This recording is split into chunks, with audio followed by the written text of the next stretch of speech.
What is up, guys? Welcome back to another video. We've been absent for the past week, and that's because Tara and myself have been moving house, and by that I mean they were selling the house that we were living in, and then we were going to move, but then they made the house real nice to sell it, and then we didn't actually move. So we ended up staying in the exact same place, but it was super complicated because we had to move our stuff into the lounge and blah blah blah, but it's all sorted now and we're back doing the vlogs. And the best thing is all of the two-step garage stuff is now here at the factory. So before, where it was just the wheels, now boom, look at this, all new pallet racking. Shout out to our boys Silent Style, by the way. Two-step garage. So now we're fully official. Let's take a quick look upstairs.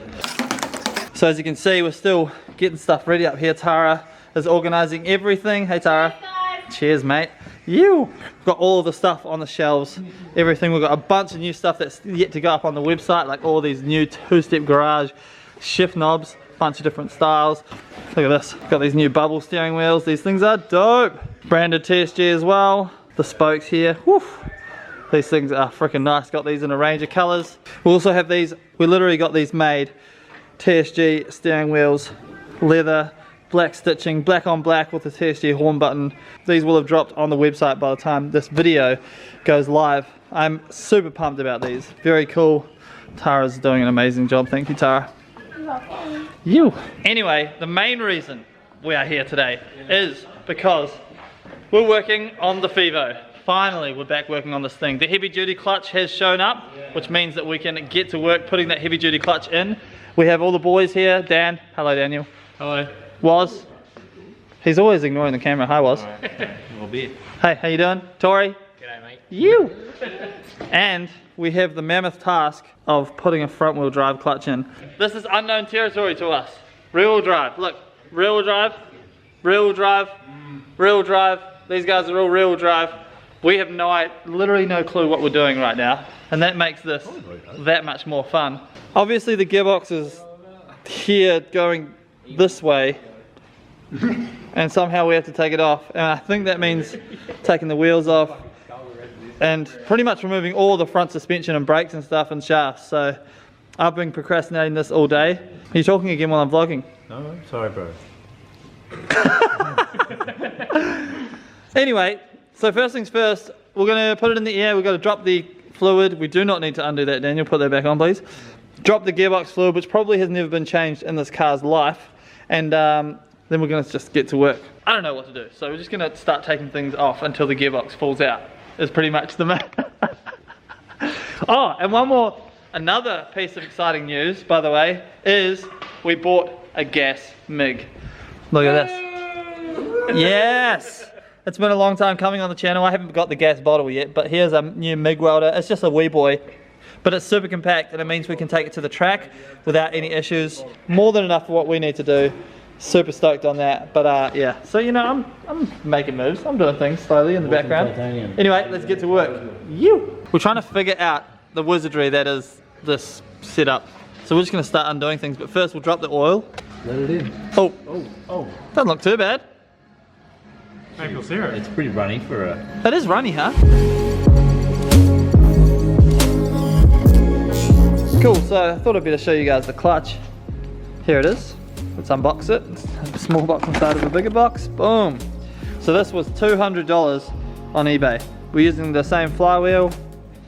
So here's the clutch. I kept it all organic because I didn't want it to be too heavy for Tara driving on the street. But this will be enough to hold our 180 kilowatts, I think. I don't actually know what this clutch is rated to, if I'm honest. Heavy duty pressure plate. Boom, look at that, pretty yellow. Release bearing. Not bad. It's pretty crazy what you can buy for 200 bucks these days. Then again, we haven't tested this, so we don't actually know how good it is. Yeah. But of course, this is a budget build. We've got to keep the budget build, got to go with the theme of the budget build, so. Looks like about 200 bucks worth of value. It does, right? It does. Schroeder Baumann clutch replacement set. Look at that, it's not even Chinese. Yeah. But anyway, so I've gone ahead and I've off camera undone this and pulled the first shaft out of the gearbox. Drive shaft, so here it is, and it was very simple. So just undo the brake caliper and hung it up here, cable tied it up so it's not putting stress on the brake line. Undo the 2 bolts off the suspension, tie rod, and literally pull it out. Undo the front bolt off the shaft, and then it's just about tapping it out through here because you can see it's a little rusty. Wasn't too hard though. And then prying it out of here with a pry bar, which popped out. So now we're going to go ahead. I'll put you guys on time lapse. We'll do the other side because we're going to get the longer boy out, which is right here. Goes all the way across through to here. So we'll get that out. And then most of this looks like it's the hardest part is holding the engine up, because we're actually going to undo this subframe along here, which means we need to hold the engine up from up top and drop the subframe bit, and then we just undo the gearbox bolts, undo the linkages up top, starter motor, and hopefully we can just drop the gearbox out. So seems simple. Let's hope it is that simple.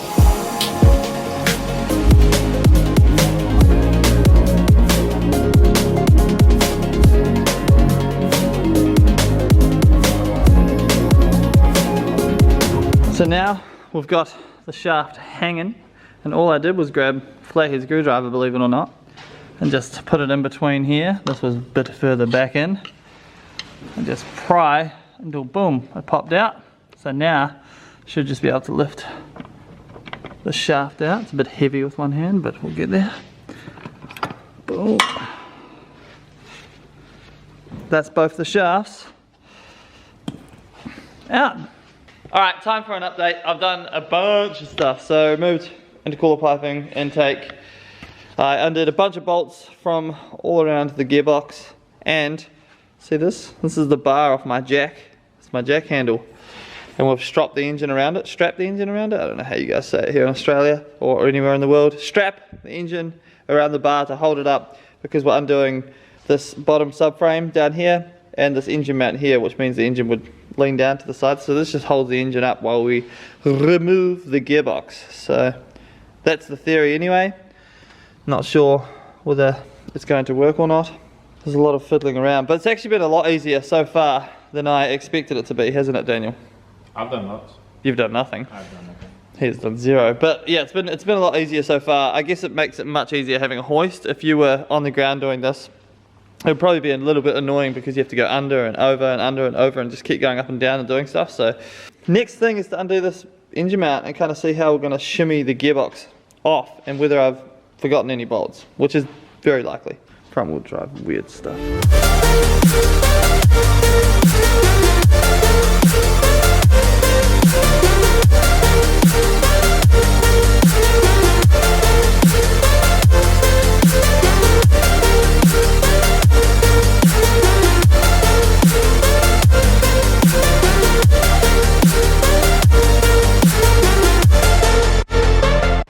I removed the bottom subframe with my head, which was great, and we've undone the top engine mount here, and we have the gearbox sitting on just this nice little seat right here with a bit of wood. So now we can just put the hoist up a little bit, and hopefully it'll lower down and we can just kind of slip it off. So here we go.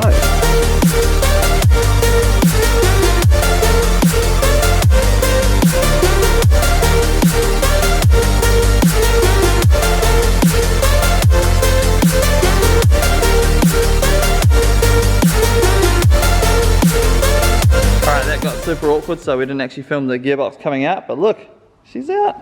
Wasn't too bad, it's just maneuvering. So as you can see, the engine's on a mad lean because we had to let it literally dangle down so that it could get past this arm here and a bunch of other stuff. But here we have it, our stock clutch setup. Pretty stoked. Turbo setup's just chilling. Everything's looking good, so very happy with that. Getting it back in, we're not super looking forward to, but we'll attack that in about half an hour. Alright, so I didn't film it, but I actually replaced this selector thing here on the gearbox to see if that'll fix our issue of locking us out of second. It all feels great, so I don't really know how it's all going to go, but I just went down to the wrecker really quickly and got that. It was really easy, it took like 15 minutes, so it wasn't too bad. So fingers crossed that fixes that issue. That along with some new gearbox fluid, and we're going to chuck some smooth shift in it as well. So who knows what's going to happen, but now we're going to unbolt our clutch. It's all 12mm bolts off, and suss everything out under there, make sure the flywheel's all good, and then bolt up our new clutch, which is very exciting.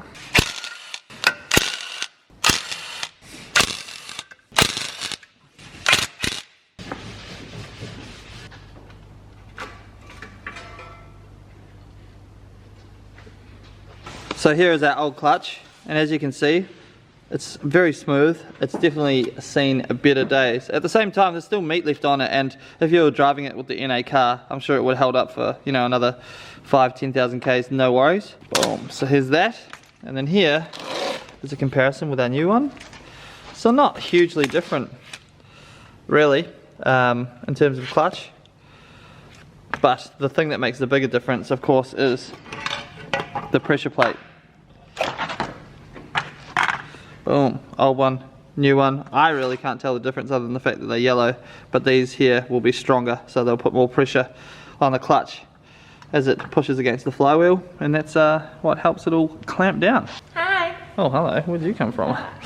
We're gonna clean up our flywheel, scuff it with some 400 grit, clean it all up. That's all we're gonna do for that. Leave it, and biff the whole thing back together. Also, our release bearing. I don't know if you can hear that, but that's really bad versus the other one. Oh, so silky smooth, it's so nice.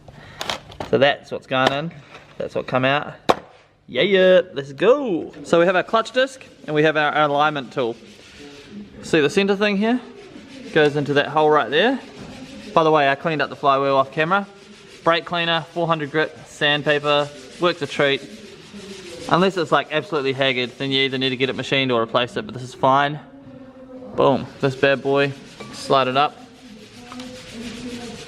And you hold it, push it like that against it, and then you put the pressure plate over top, and you bolt it up in a star pattern so it lines up nicely. And that's it. This tool literally just aligns it so that when you put your gearbox in, it slips in nice and easy. No worries.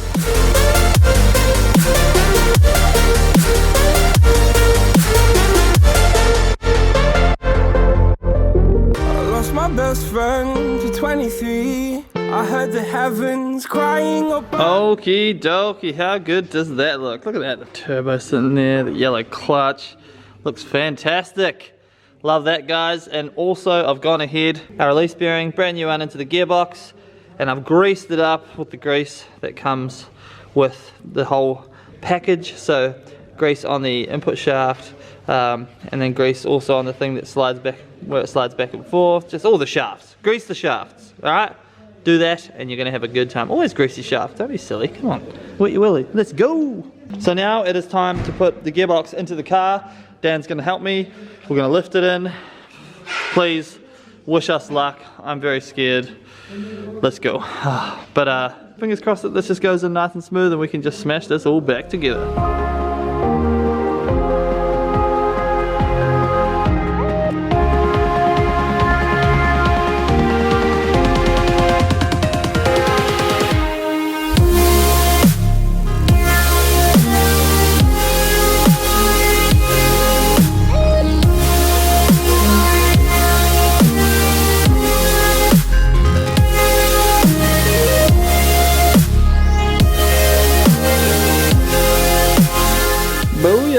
She's all back together.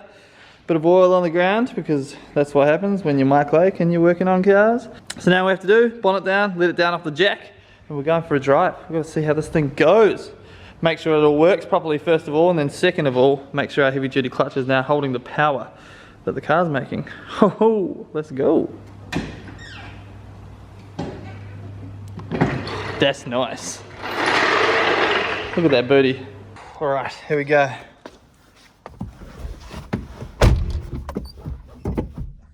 Please don't make any weird noises. So far so good. Out into the beautiful day. Alright, so far so good. No weird noises. Unfortunately the gearbox is no good going into second still, so we will be putting a new gearbox in it, but I couldn't get a hold of one at the time, so this one's still fine to drive as is, but you wouldn't be able to take it to the drags or anything like that because crunching second is no good. So I'll find a gearbox this week or something and do the swap off camera. Feels good though.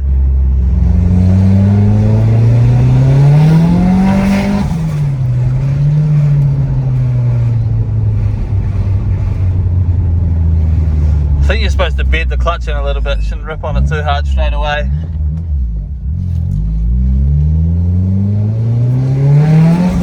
Woo, torque's there.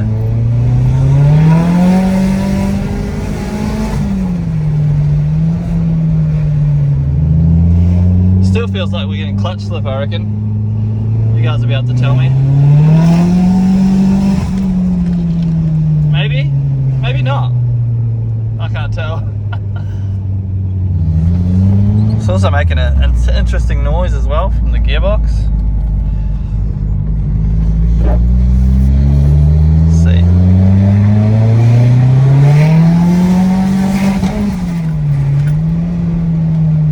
Oof! I think we hit some kind of boost cut there. Oh! Alright, so the clutch definitely isn't slipping. That's alright.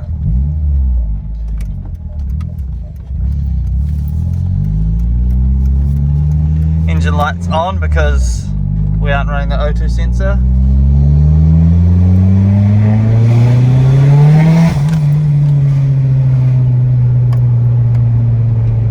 Yeah, I think it's good. Definitely time for a retune, I think. Well, there you have it, guys. Heavy duty clutch is now installed. Unfortunately, that gearbox is a little bit cactus, but we all knew that. And I couldn't find one in time to throw it in, but it's not really that big of a job to swap the gearbox out, so I will do that before we take it to the drag strip. But the clutch slip problem is now fixed. It's no longer slipping. I just realized, by the way, that the reason that we just hit that cut, the boost cut, wasn't actually boost cut, it was fuel cut, because I didn't have any fuel in the car. I don't have much fuel in the car, it's like on empty, so that's my bad. But yeah, it seems to be all fixed, which is sweet. Very, very stoked on that.